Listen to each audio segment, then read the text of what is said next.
Forget New Year, New You. This season is about slowing down, locking the doors, and cozying up at home with the one you really want to do nothing with. Your dog. After the holiday chaos, those quiet nights with a blanket, a podcast, and your pup feel like the reset you actually need.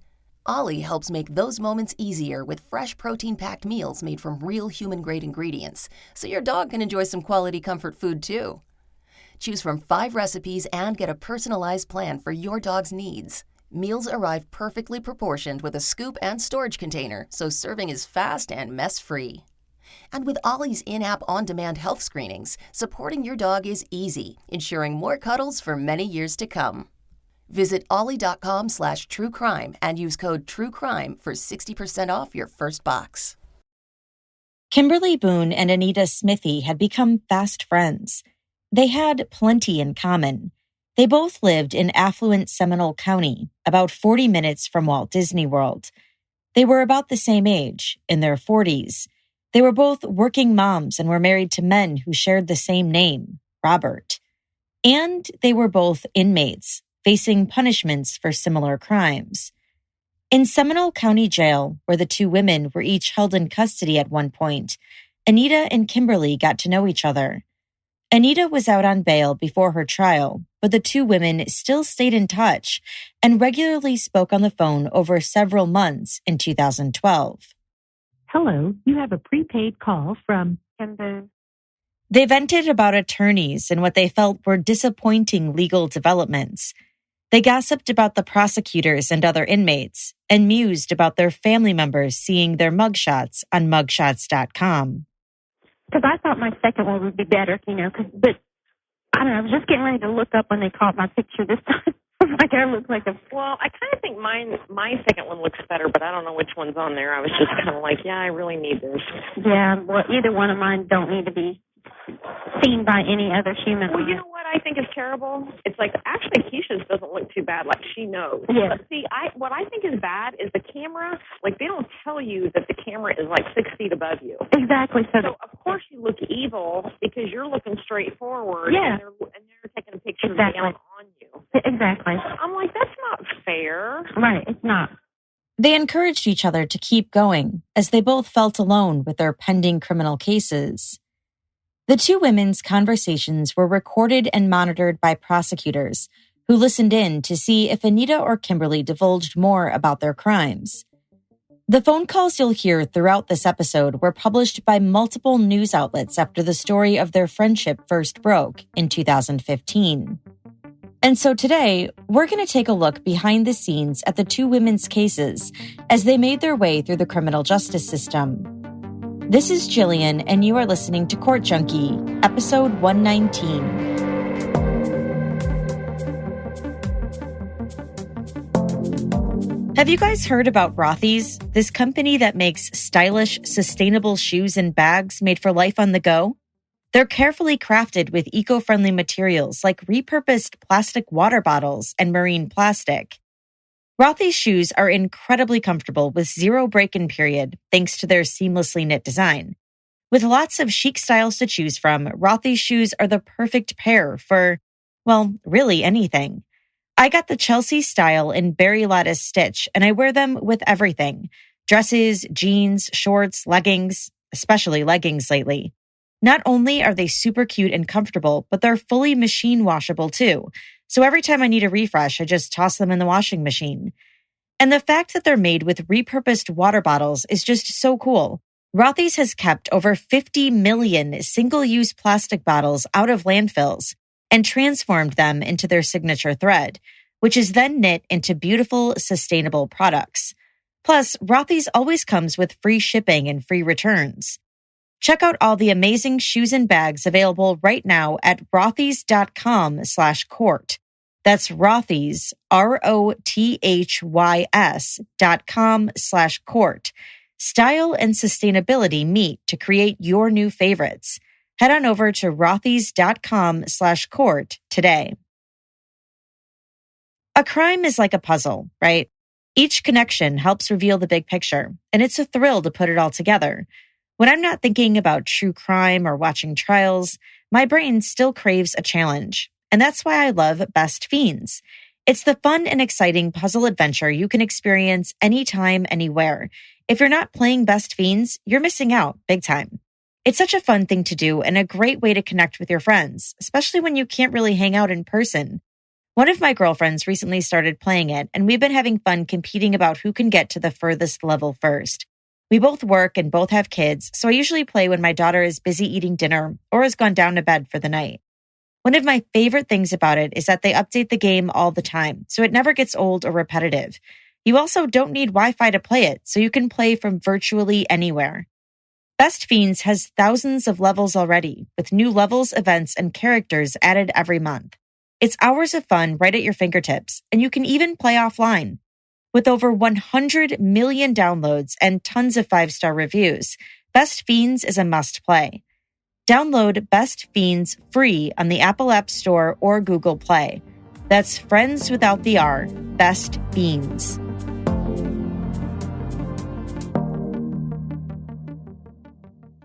The state's case against Anita Smithey begins with an early morning 911 call in May 2010. A 911 operator tried to understand what had happened as a hysterical Anita sobbed on the line. What's going on? You shot somebody? You shot someone.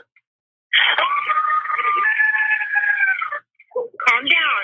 What happened exactly? Explain to me what happened. Get over here. I don't want him to die. Who did you shoot? Who did you shoot? Your husband? He was trying to tell me I should go with him. I think I killed him. Okay. Man, listen to me, okay? Listen to me. I need you to calm down. It's hard to understand here. And why did you shoot him? Did he hurt you? He tried to stab me. He stabbed you. Where did he stab you? His bleeding is on his stomach. It's okay. It doesn't even hurt. But you're stabbed in the... Are you bleeding pretty badly? I'm bleeding, but... Okay. Calm down. Okay. Stand on. One of the first to arrive at the scene was Oviedo Police Corporal Kelly Heedham, who saw 41-year-old Anita Smithey running out the front door of the house. "I've been stabbed," Anita kept repeating. "He shouldn't have been here." She held a bloody towel to her side. Firefighters comforted her and held her while she wailed hysterically. A man inside the house, Robert Klein III, Anita's estranged husband, was dead. Lieutenant Dennis Bell, a veteran of the Oviedo Police Department, saw Robert's naked body face down in the bedroom. Robert's left hand was by a knife, but the murder weapon, a gun, was covered up by bed sheets on the bed. It was a chaotic scene. The family's skittish pets ran around the house. The couple's children were at the home too, as police began to investigate what happened. Lieutenant Bell noticed Robert's clothes in the living room. He observed a wine glass in the bedroom and a tequila bottle on the kitchen counter. Things just weren't adding up. There wasn't any sign of forced entry to the house, Lieutenant Bell said in his deposition taken in April of 2011. He asked the fire battalion chief's opinion. Could Anita's injuries be self-inflicted? Lieutenant Bell assigned a police officer to ride in the ambulance with Anita and accompany her. He rarely sent a police escort to the hospital, but his department appeared to be investigating a homicide now. "Bag Anita's hands," Lieutenant Bell instructed the officer, "and don't let her out of your sight." Anita might be the primary witness to a homicide, Lieutenant Bell thought, so he wanted to get her statement. He also wanted to save any trace evidence, whether she had been assaulted and had evidence under her fingernails, or if Anita had fired the gun. Anita complained about being under the police's watchful eye in one of her conversations with Kimberly. I think it's so sneaky that they got a police officer to sneak into the back of the ambulance behind me, sit behind me, not say a word, and take mental notes on what I said, and then them use that against me. It is sneaky. And then them not ask the paramedics Right. what I said. Because that's hearsay. That's hearsay because you weren't talking to him. Right. And they're like, well, did you take notes? And he's like, nope. It could have been muffled. You know what I mean? I was like, can't believe that that's like they. In the emergency room, Anita's diagnosis wasn't life-threatening. She had scratches, a swollen left eye, a chipped tooth, and the most prominent injury, a knife wound on her lower abdomen. It was a shallow wound, not deep, more like a slash or a slice instead of a stab wound, described Dr. Predrag Bullock, the chief medical examiner in St. Johns County, who later reviewed Anita's medical records. Every time as a forensic pathologist, I see a lot of injuries, but they're inflicted by other people to other people, and there's always a severe depth to it and severe loss of blood, and so there's always determination behind that, Dr. Bullock said during his December 2011 deposition. But in Anita's case, the doctor confirmed Lieutenant Bell's suspicions. Anita's wounds were self-inflicted. If it's committed by the same person, then there's always a hesitation because of the pain. The person who holds the knife is afraid of the pain, and it does only shallow injuries, the doctor said. He observed evidence of rough sex, but Dr. Bullock said it was, quote, absolutely not possible to tell whether it was consensual or non-consensual. What he did know was it would be painful. Robert's death marked the violent end of a troubled relationship. Leanne Sedetall, a neighbor who had built a rapport with both Robert and Anita and who regularly watched their children, was privy to many of the couple's secrets. She witnessed some of the troubling signs herself. At first, the couple's life together seemed promising. Robert and Anita, who had both been married before, were starting a new life together and raising their blended family of 4 children. They both had 2 children from prior relationships. They appeared to be inseparable, Leanne said in her January 2012 deposition. Robert was always there, always at her side. They seemed to be happily wedded newlyweds. But there was stress building in the marriage. Robert, whose background was in the military, was a no-nonsense father. He was the strict rule enforcer of the household, while Anita, on the other hand, was more fun-loving and relaxed. Her co-worker described her as sunny and upbeat. Anita liked to throw parties. Sometimes their different personalities clashed. They began to fight about money, about Robert's sister Belinda, who seemed to favor Robert's children over Anita's, at least in Anita's eyes. And they fought about the everyday problems of parenting, like one of the kids using too much hot water in the shower, or about how much supervision the younger children needed. Anita complained about her husband's troubling behavior and what had become a disharmonious household, Leanne testified. You could tell it vibed through the whole house, Leanne said. I could feel it. It was tense. Anita told me a lot about his controlling behavior. They were always fighting. If they weren't fighting, even when she went to work, they were fighting over the telephone or they would text all day. Friends described Robert as domineering and controlling. Anita's coworker said Robert gave her the creeps. She remembered an awkward encounter when she visited Anita to help get ready for her daughter's birthday party. He did not want me in the house. Instead of giving us girl time, every time I was in a room with Anita, he would be in the background just watching. He wasn't very warm or welcoming. Milagros Alicia testified in her deposition. The fights in Anita's and Robert's relationship were escalating. Robert pushed her, put holes in the walls, and accused her of cheating, Anita told Leanne, according to court records. Leanne witnessed the aftermath of a fight herself when she went to the home and saw Robert angry and the children crying hysterically. The police were later called to intervene. Everything took a physical toll on Anita. All these signs of complete stress, migraine headaches, losing weight, not being able to sleep, you could see that she was down and out, Leanne said. The best part of their relationship was their sex life, Anita confided to Leanne. But that wasn't enough to keep the couple living together. Anita wanted to separate, which devastated Robert. He said he wasn't ever going to let her go. This is a temporary thing. I wished him luck, Leanne testified. Actually, I was quite encouraging with him that I really hope it works out. The marriage was in jeopardy, but Robert and Anita continued to have an intimate relationship, despite living in separate homes. Once again, Anita continued to confide in her close friend and neighbor, Leanne.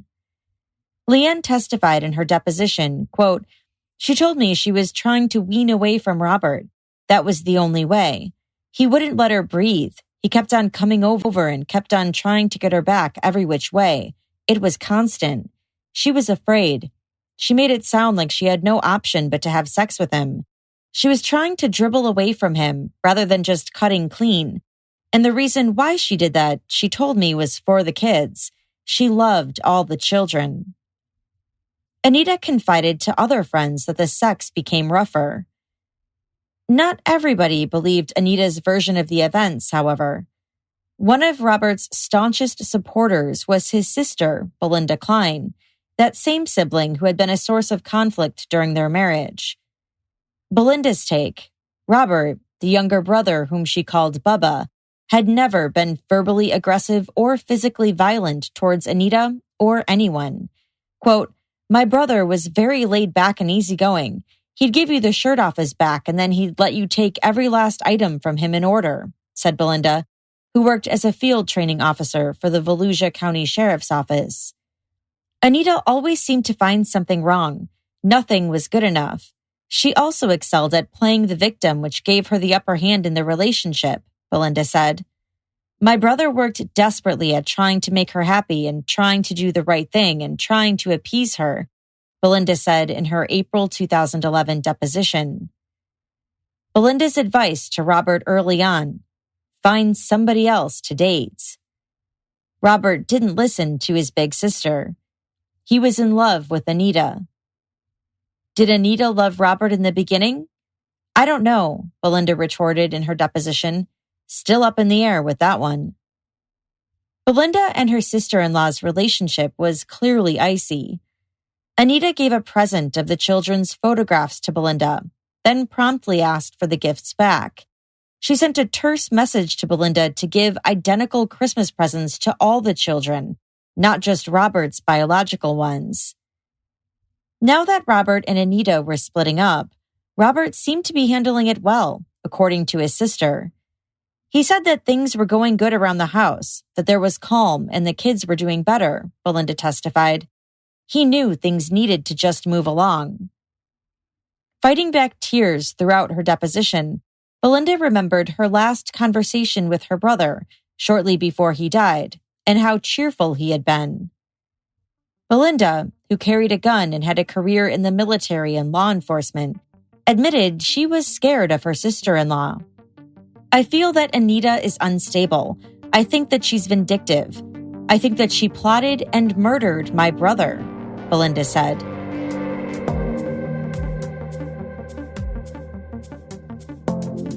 There's never a bad time to save money. I think we all agree on that.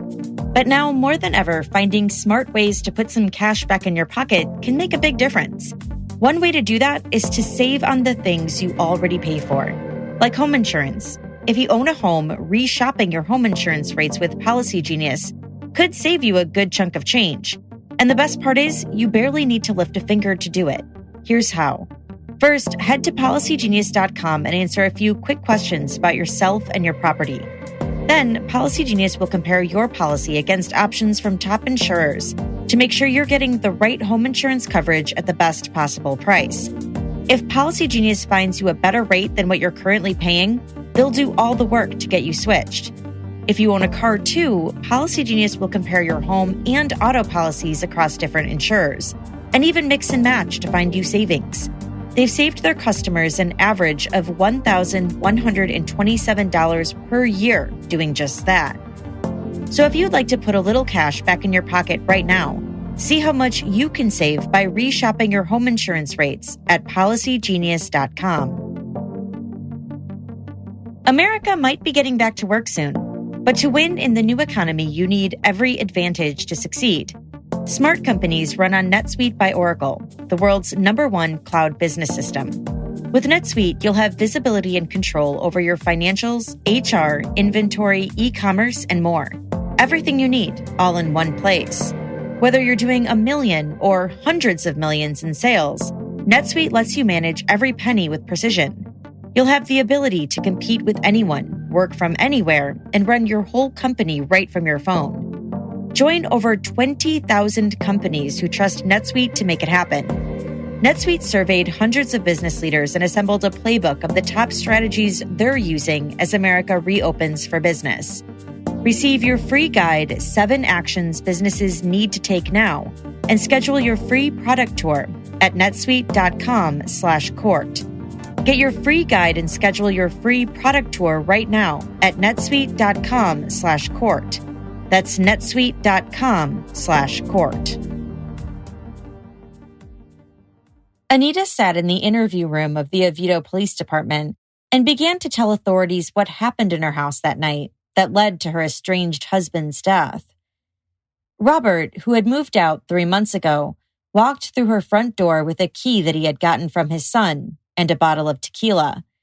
It wasn't unusual. On Mondays, he regularly visited her for a rendezvous, and then he would always return back home, according to Anita's arrest affidavit. The tragic evening started out amicably. They took shots of tequila together and watched an hour of television. They went upstairs to her bedroom and had consensual sex. Anita went to take a shower. When she got out of the bathroom, Robert was still lying naked on the bed. And that's when Anita told him to leave, Anita told authorities. He wouldn't leave. Instead, he grabbed her arm and climbed on top of her. His tone turned angry. Robert accused her of cheating on him. Anita told police that Robert grabbed a knife and held it against her throat. When he went to get coconut oil for a lubricant, Anita took her chance and grabbed her .38 revolver that she kept in her end table, she said. She hid it under her pillow. Robert returned to bed and they continued to have rough sex. Her defense team said she was raped violently. Anita reached for her gun under her pillow and pointed it at his chest. She ordered him off of her. Robert just laughed. The gun accidentally went off, a misfire that hit Robert in the chest, Anita told authorities, according to her arrest affidavit. It wasn't a lethal shot. Then Anita intentionally shot him again, right in the chest, which killed him. He rolled off the bed, onto the floor, and laid still, face down. It was a very traumatic situation for me, and I don't know. Maybe I'm filling in the holes because I don't remember what happened. I don't know, and maybe that's wrong for me to do that, Anita said during her taped interview with police as she tried to recreate that night. In the interview, police pressed her to explain her knife wound. She said both she and Robert had grabbed for the knife, wrestling each other for the weapon. One detective asked her, straight up, if Anita had stabbed herself. I was holding the knife when it hit, but it was inflicted into me, yes, Anita answered. But his hand was on it too. Later, Anita's defense team complained that she was bullied during her police interview and was exhausted without sleep and food. See, and I never saw any picture of you in the hospital, and they had a picture of you in the hospital in today's paper. Oh, really? I didn't see it. They had a picture of me in the hospital in today's paper. Yeah. Maybe, well, that was probably a good picture for them. It is because it shows the strangle marks around your neck, and it shows, but yeah, the only bad thing they're saying about you is that you admitted that you said you stabbed yourself. But then it also said today that, which is exactly what you said, like you didn't know how it happened, and that your lawyer said, they were questioning you under duress. Well, they said, they put that in my, they said this is what happened, and yeah, I basically agreed. Exactly. And then they couldn't get me to say where I did it or how I did it because I was just agreeing with them. You know what I think? I've been thinking about it. I have my theory on how it happened. Yeah, I know. I think that he had it. Because you said you managed to get it away from him, and then I think he grabbed your hand and tried to and kind of pushed it towards you. What I think. Well, what happened is that I sort of when he there's I just remember rolling over and getting coconut oil, and then they're saying he actually went to the bathroom. So that's when I grabbed the knife, and then when he came back, and we fought over it because I kept saying his hand is over mine, but I couldn't remember that. Yeah. Authorities didn't believe Anita's story. She was charged with second-degree murder. Anita complained it felt like the system was rigged against women like them. Because you're upper middle class, and you're, you know what I mean? That's It's what like they are out to get you. And I feel like that's the same thing with me. Taking me a plea deal of 30 years. I'm like, really? That's what they gave Erica 8 years or whatever, and all these other people, and if they wait felony murder, they give her 8 years, and and cleaning up the crime scene and knowing about the crime, they give her 3 years. Yeah. Really? Yeah. I'm like, I just feel like that, like we have targets on our back just because we were upstanding. And I was going to say, if we didn't have any teeth and we didn't, we were educated and didn't have a job or anything, then I guess they could excuse us. But because, we're decent looking and, we were contributors to society. Media cell or something. Anita's defense team wanted to make the case that she was immune from prosecution, protected because of Florida's Stand Your Ground law, because she had acted in self-defense.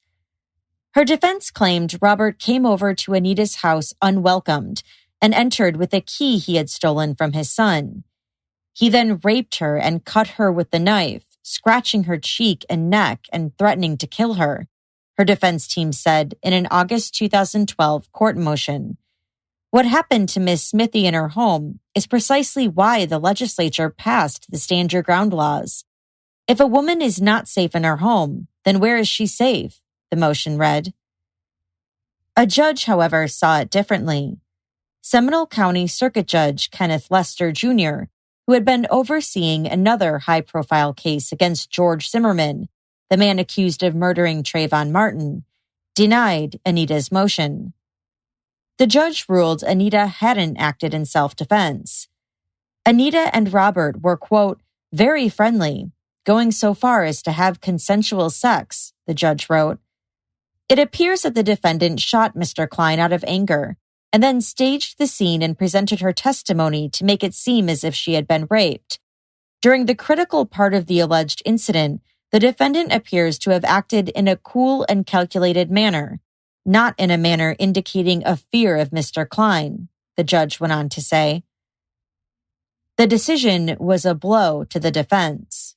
I was so disappointed when I heard, because I just knew for sure that they were going to drop their case. I just knew it in my heart. I did too, and I don't know what happened. It's so bizarre. I don't even know what happened. And I told my lawyer, I said, I'm going to start talking to the media. Yeah. Well, everybody here is like, and this was her. They're like, and this was in her own house. So they should just do away with this law. Nobody ever gets approved on this. Nobody ever gets off on Stand Their Ground. Well, not unless they're a cop or they know somebody. Right. Well, they had a whole article on it a few weeks ago, a month or two ago, about the number of people that file for Stand Your Ground and the small percentage that are approved for it, and it's just a ridiculous amount. Yeah. And I think George Zimmerman hurt you because they're always comparing. I think in the end that hurt me. Yeah. He's not going to get off on Stand Your Ground for sure. Because you didn't. He's not even going for Stand Your Ground hearing now. He's going to fight for self-defense in his trial, but he's not going to do Stand Your Ground. And to me, what's the difference? What is the difference between Stand Your Ground and self-defense at the trial? It's the same. All this time, Anita had been free on a $100,000 bail while she awaited trial. Few people in the world could understand what she had been through. Being arrested, the police interrogations, the shame, and how her criminal proceedings affected her children, except for Kimberly Boone. They talked about how their cases took a toll on their families. Today's my grandma's 102nd birthday. I talked to her on the phone. And I talked to her on the phone, and I composed myself. But then afterwards, I just started bawling to my dad because, my grandma doesn't know anything about me. Yeah. She just thinks that for 2.5 years, I haven't bothered to come visit her. Oh, my gosh. I know, and I'm like, would you, can somebody just please tell her the truth instead of trying to shelter her? Exactly. And she's 102 years old, and she could barely speak "I love you" on the phone to me, and she said, "You're cutting out. You're cutting out." I know. Okay. Sorry. Sorry about that. So you didn't even get to spend her 100th birthday with her or anything? No, At this point, the two women acted more like family than friends. Anita regularly gave money to Kimberly to put in her commissary account and remembered to send a birthday card. She helped Kimberly, still in confinement in the county jail, renew her driver's license and became her power of attorney. And then I told her mom, I said, once my case is over and if I get my life insurance money, I said, I'm going to go hire him, a real attorney. I said, so I will take care of her, but I have to get my crap out of the way first. Exactly. So I said, trust me, there's nothing I want to do more than to help Kim. I know. But I said, I just can't do it right now. You know, I was like, because I can't, because they are looking for anything they can find to nail my butt back in jail. Sometimes their conversations were more lighthearted. They joked about the jailhouse toilets or complained about men. And all men are drama. That's what I decided. Aren't they? We're just going to be like hot single women over the age of 40. I just want to love her. Yeah, really. We're going to be cougars. 4 years after Robert's death, Anita's trial began in late 2014 in the Sanford, Florida courthouse, north of Orlando. Anita talked about having the right demeanor as she went up against Assistant State Attorney Stacey Salmons. I have this Stacey Salmons chick, but man, she's mean. Is she really? Oh my She's trying to make a name for herself, isn't she? But you know, I don't care. At least it's a woman. It would be hard for me to stand up to a man on the stand. Unless she's nasty to you, though. You know what I mean? And I still think I'll be okay. It's different. You know, like, I think I'll be, you know, and I think the more cool and collected I am, the more it ticks them off. So, you know, and it really takes a lot to rile me up. If anything, I'm going to cry. It's like, you know, that other lawyer I talked to said, it's okay to get emotional. You know what I mean? So, you know, if anything, she's going to make me cry. She's not going to make me mad. She's going to make me cry. Yeah, exactly. Yeah. And you never know what to do if you cry. They're like, oh, she's trying to get sympathy. If you don't, it's like, oh, she doesn't care. She doesn't feel anything. If you cry, they're saying that you're faking or you're trying to be over emotional to get sympathy. And then if you don't cry, then they think you're cold-hearted. Exactly. That's what they were saying about me. You can't win. My lawyer said, you know what, I just gave up. I'm just going to do what I'm going to do. And I just gave up. Exactly. Well, Rob's letter, for the sentencing, it said that I have shown no remorse whatsoever. That's what they're trying to say to me, but every time they interview anyone, like, about the remorse thing, they're like, oh, absolutely. So they can try to say that, but... She and Kimberly once discussed what prison would be like. Hey, girl. Hey, what you doing? Not a thing. What you doing? Nothing. And I was talking to my neighbor upstairs. He's like 25, and he went to prison for, I don't know, 2 or 3 years for some kind of drug, something. So I asked him, I was like, what's prison like? He's like, it's really boring. He goes, are you planning on making a trip there? I'm like, I don't know. We haven't figured that out yet. So I'm just asking. You know, you hear about horror stories, but... Yeah, it's not like what you see. I know, that's what he said. But both women sounded hopeful that Anita would win her trial, and Kimberly would win an appeal for her past conviction. They talked about going on a vacation together or attending church, where the two women charged with violent crimes against their husbands would surely turn heads in the pews. During her trial, Anita did not testify, but the jury heard her frantic 911 call and the statements she made to authorities where her story kept changing. Sometimes Robert stabbed her in the side, or she stabbed herself, or she didn't know how she was hurt. Shirley Rice, a registered nurse, testified that during Anita's rape exam, she observed vaginal and anal tears that were evidence of a sexual assault. Anita watched in the courtroom as Stacey Salmons said in the closing arguments that Anita was guilty of second-degree murder. The prosecutor argued that any normal person who hid a .38 caliber handgun and hid it under a pillow and then cocked it and pressed it against somebody's chest before pulling the trigger would know that it would seriously injure or kill the other person. Was that act done by a way of ill will, hatred, spite, or evil intent? The defendant's own words provide this. She described herself as being angry, the prosecutor said. She portrayed Anita as annoyed that Robert wanted a second sexual encounter that night. Annoyed she would need to shower a second time. Annoyed he was slow in leaving her home. annoyed that she had to wake up early for work the next morning and would inevitably be tired. Did Robert rape Anita that night? Absolutely not, the prosecutor insisted.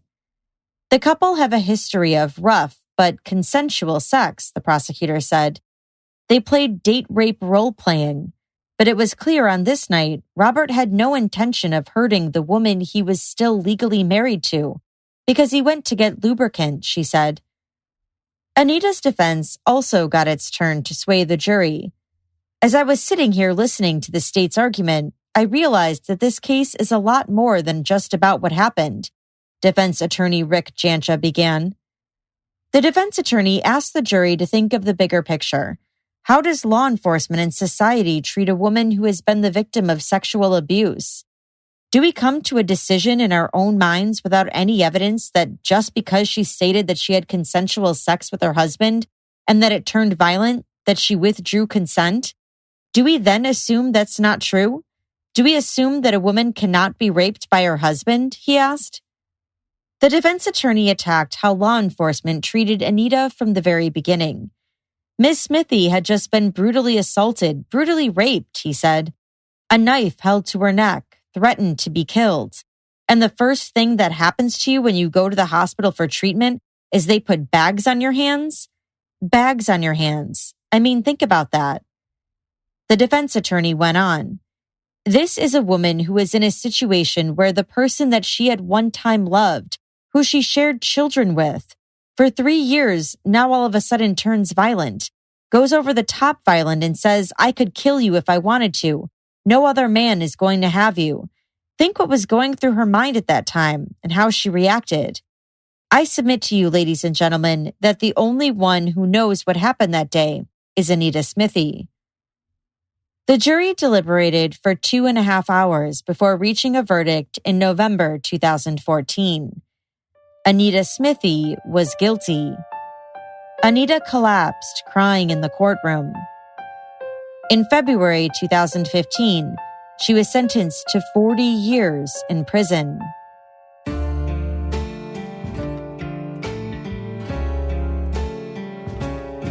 By the time Kimberly Boone was chatting on the phone with Anita, she had been in custody for 3.5 years.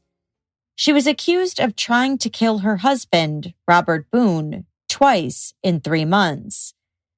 Her first trial stemmed from an incident in March of 2009. Prosecutors say Kimberly lured her husband outside, claiming to hear an intruder. He stood in the driveway to the garage before dawn when she shot him, mistaking him for the burglar, she said. Her husband survived. It was dark outside. She couldn't be sure who it was, her defense argued. The jury believed Kimberly's account and ruled she was not guilty in July 2010. But she had not won her independence yet. By then, the prosecutors were bringing another case against her, this one connected to a suspicious fire that destroyed part of her home 3 months before she shot her husband. While authorities investigated the shooting, they stumbled upon more evidence that made them reopen the house fire case, which the fire marshal had initially ruled as accidental. Just before Christmas in 2008, Robert took a nap in the couple's bedroom. He remembered, before he fell asleep, that Kimberly had brought him a glass of water and told him that she was going to run errands. He woke up to the sound of the smoke detector alarm ringing and fire blazing from the back wall of the master bedroom. He was groggy and disoriented. He tried to find the children, but they weren't in the house. The smoke surrounded him. He saw the daylight through a window and banged on the pane. Then everything went black. He woke up in the hospital and couldn't remember the neighbor who broke the glass and pulled him out of the burning house. Kimberly had acted strangely that day, her family members said. Robert said she took the family's bulldog with her to run errands, something she rarely did. And while she was out, Kimberly called Robert's mother and told her that he was relaxing at home and had lit some candles. An odd inclusion, Kimberly's mother-in-law told police. Robert, a former firefighter, wasn't the kind of man to light candles and be careless. His children also had asthma. He denied what his wife said. The investigation couldn't determine the origin of the fire. A medical report showed Robert had Xanax in his body, a drug he did not have a prescription for, but that Kimberly did. Authorities probed deeper. Detectives were aware that the couple's relationship had been rocky for years. Robert said Kimberly had been cheating on him. The police confiscated Kimberly's computer for a forensic investigation, which showed somebody had searched online for several dozen troubling terms, including how to poison someone naturally, can too much Xanax stop your heart, how to cause a house explosion, and how do fire marshals determine the cause of a fire? Police confronted Kimberly with what they had found. Kimberly's eyes opened very wide, Seminole County Sheriff's Detective Jennifer Spears wrote in the investigative report. I observed the color drain from Kimberly's face, and she dropped her head looking down. Kimberly started fidgeting with her hands, and I thought she was going to be ill. The detective also knew this wasn't the first time Kimberly had been involved with a suspicious fire. Her previous husband, Dennis Richards, would later tell authorities that in 1993, Kimberly tried to burn down their house with him inside. His story shared similarities with Robert Boone's. Dennis had fallen asleep and woke up smelling smoke, according to court documents. He found Kimberly sitting on the living room couch. He hurried to the basement and saw a kerosene-soaked rag burning in a Molotov cocktail. He quickly stomped out the fire so he didn't call 911. When he confronted Kimberly, she blamed the fire on an intruder. Now, with the second fire and another husband, Kimberly's motive for trying to kill Robert Boone was money, authorities said. Kimberly was poised to collect $200,000 in life insurance as the beneficiary if her husband had died in the fire. And meanwhile, Kimberly was in financial trouble. She used a home equity loan and other lines of credit to spend about $80,000 in vehicles. She had a long list of major purchases like buying a swimming pool, new computers, upgraded furniture, and house renovations at the family home. She took the kids to Disney and NASCAR and was generous to family members, buying her mom a trailer and helping others with their bills. Robert Boone testified at trial that she largely kept him in the dark on their finances. He wasn't aware of the growing hole. Kimberly wanted his focus to be watching their children, although Kimberly, the family breadwinner, had recently lost her job at iHire, a hiring website similar to Monster.com. Kimberly had worked as the Maryland-based company's bookkeeper and was in total control of the company's finances, even when she relocated to Florida and worked remotely. She wouldn't tell her husband why she had been fired. iHire president Don McFadden said Kimberly embezzled more than $700,000 between June 2004 and November 2008. The company CEO accused her of using the company funds to wire money to herself and pay her credit cards or her home equity lines of credit and mortgages. Her deception was deep as she created fake vendor accounts to hide the embezzlement and didn't pay the company's federal withholding taxes for 3 years. In April 2009, Kimberly was arrested on a charge of attempted murder and arson. If convicted, she could face a sentence up to life in prison. She declined a 30-year plea deal, she told Anita in one of the calls. Then when I went in front of the judge, she goes, well, if you don't take this plea, it's off the table. And if you go to trial and lose, you can get up to 30 years. She goes, and I might not be able to do any better than 10 years anyway. And I was like, yeah, I understand that. So then after that, she asked him about my score sheet. And he goes, well, you got to realize this is before she tried to kill her husband and set him on fire and all this kind of stuff. And I'm like, yeah, you're making me sound really bad. The financial motive was front and center during Kimberly's second trial that began in October 2011. This case boils down to money, greed, and self-preservation, said Assistant State Attorney Kelly Jo Hines. Kimberly had promised to pay her old boss back, which was the motivation to kill Robert Boone and to collect the $200,000 insurance money, prosecutors said. The 3 men Kimberly had angered, her ex-boss, her prior husband Dennis Richards, and Richard Boone, spoke against her during the trial. Her former boss testified Kimberly admitted to stealing the money and promised to repay him back. The day after she was fired, she left a voicemail promising to pay back $25,000 immediately and begging for him not to report her to the authorities. If she went to jail, she would lose her family, she pleaded. Kimberly knew she had a problem and had been seeing a psychologist for 2.5 years. The jury could hear her words as the voicemail was played during the trial, but Kimberly never took the stand. Kimberly eventually paid back $75,000, claiming to have a rich benefactor, her ex-boss said. Dennis Richards described the 1993 fire, saying he never called the fire department or the police department. At the time, his relationship with Kimberly was falling apart, he said. Kimberly's defense argued that there was no evidence she had smelled the smoke all those years ago. She was lost in her thoughts. It was also strange that Dennis never reported the fire to authorities, her team said. In closing arguments, prosecutor Tom Hastings again emphasized the financial gain that would push Kimberly to try and kill her husband by giving him a glass of water with Xanax to disarm him and then trying to burn the place down. Quote, she started hatching a plan how she was going to raise this money. How was she going to save her own hide? How was she going to cash in? She had iHire breathing down her neck. Robert Boone had told her, look, if you've stolen any money, I'm leaving and taking the kids. That's when Kimberly began Googling on her password-protected work laptop. Would insurance pay for her belongings if a second house burned down? How do you cause a house explosion? How does a fake Christmas tree catch on fire? Kimberly was plotting to drug her husband and then set fire to the house, prosecutors said. Quote, Robert Boone was going to have to be sacrificed so that this defendant could maintain her liberty. But Kimberly's defense attorney, Buck Blankner, tried to cast doubt, describing Dennis Richards as a disgruntled ex-husband and Robert Boone as a liar who may have helped himself to his wife's Xanax. Authorities had never determined the cause of the fire, a key argument for the defense. That's your problem in the case.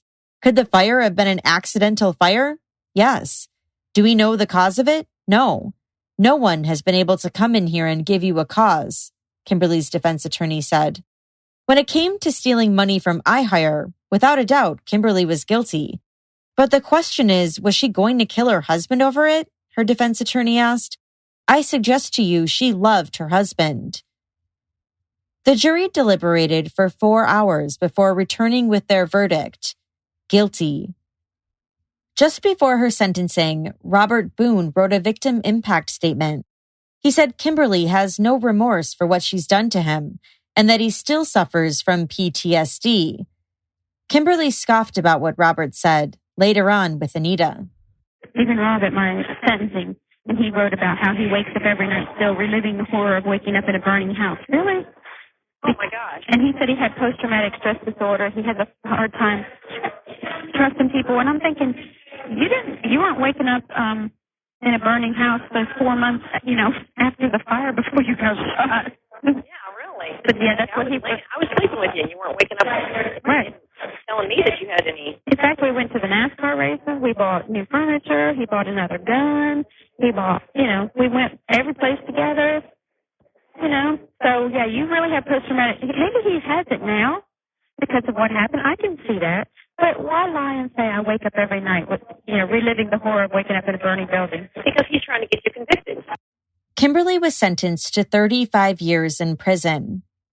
In 2012, she was charged with grand theft of $100,000 or more from what she had stolen from her former company.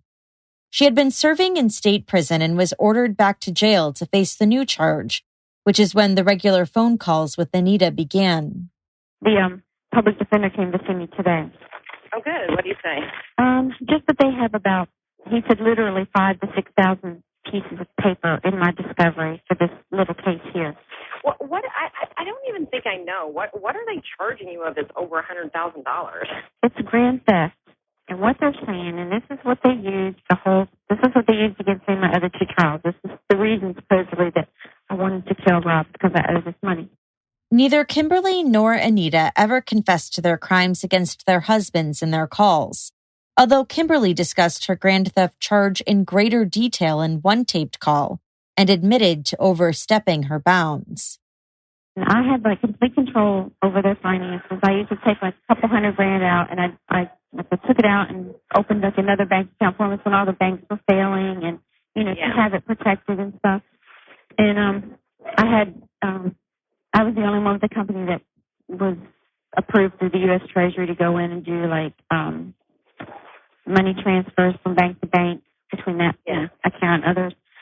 And so anyway, I used to buy. They only had one company credit card, and there were 8 or 9 guys on it. It's only $50,000 limit. Well, for a company that pays $90,000 a month just in marketing, internet marketing, they have big expenses.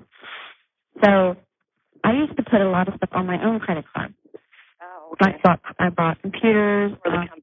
Yeah, exactly. And you were doing it for the company. But. Yeah, and then like certain bills would be due, and instead of sending a check, I'd just give them my credit card number over the phone, and if they didn't take a check, a lot of them I could pay by check over the phone, so I'd do that. But it was a cash flow thing, so I had to wait, till certain ways to do certain things and pay certain bills at certain times. But anyway. So you kind of got in over your head with your own personal credit cards trying to cover them. Well, but basically what I did, instead of doing expense reports, since I did it so often, pretty much daily, and, it was just a matter of them, because they wrote all, I'd print the checks, but I printed them up to Maryland, and then they would sign them and send them down. But anyway, so I paid my personal credit card bills with the company's account. Right. But you were using your personal credit cards for the company. Exactly. Eventually, Kimberly took a plea deal in 2013 that added an additional 5 years to her sentence. In one call, the two friends comforted each other, as it was already clear they would be spending years in prison. I mean, we're looking at 30. I think with game time, I got years. What the heck is that? I think I got 23 years left with game time. Yeah. People are 35 years. Oh my God, you got 29 years left. I'm like, no. 1 minute remaining. I'm like, with game time, I got 23 years left. You have how many? 23. You have 23 by the time you have in? Yeah. And then you get off, you only have to do, 50%? No, you have to do 85%. Oh, 85%. That's what the 85%, that's the least amount of time I'd have to do is 23 years. Yeah, well, you're going to get an appeal on your own. I hope so. Because, that was the worst case scenario. You got nailed with the worst case scenario. Yeah. So, and then you have to just think every day you're in there is days they can add as time served. So. Yeah. But I don't blame you for fighting this stupid thing here. I know. It's but you're going to be okay. And I got your birthday card, but I don't know if you'll really get it in time because I bought it a few days ago, but I still haven't got it in the mail. Oh, it's okay. Birthday's not till Monday. But thank you for getting me birthday card. That's cool. I was thinking about you. And see, your birthday is on during my trial, so I think that's a good thing, right? Yeah, exactly. Positive. How long is it? Thank you for using IC Solutions. And that's all for today's episode. As always, I'd love to know what you think about these cases. Do you think both women were treated fairly, or do you agree with their defenses? I'd also love to know what you thought about the format of this episode, because it was obviously a little different than normal, covering two cases side by side. Let me know by joining the conversation on Instagram @CourtJunkie, by tweeting me @CourtJunkiePod, or by emailing me at podcast@courtjunkie.com. Today's episode was researched and written by Gabrielle Russon. If you'd like to hear these episodes ad-free and get access to additional Court Junkie episodes, go to courtjunkie.com/support, which will redirect you to my Patreon page. Thanks again for listening. Until next time. It seems like companies are putting CBD in everything nowadays. And if you don't know where to start, I have a recommendation for you. There's a company in Vermont that's down to earth and doing things differently, Sunsoil. My favorite thing about them is that Sunsoil makes CBD oil that is USDA certified organic. They grow hemp on their farms in Vermont, and they never use pesticides, herbicides, or GMOs. In fact, most of their CBD products have just 2 simple ingredients, coconut oil and hemp, so you can trust what you're getting. I love their cinnamon CBD oil, which doesn't have that aftertaste that a lot of CBD oils can have. Instead, you get a refreshing flavor of cinnamon. I just drop some on the back of my tongue, usually before I go to bed. In addition to the fact that they are so transparent about their ingredients, which is awesome, they're also dedicated to being clean and sustainable, and they're also surprisingly affordable. Because they farm their own hemp and stick to simple ingredients, the result is higher quality CBD at half the price of other brands. Sunsoil makes pure and simple CBD products at an unbeatable price. Get 30% off your first order by going to sunsoil.com/junkie. That's sunsoil.com/junkie for 30% off your first order.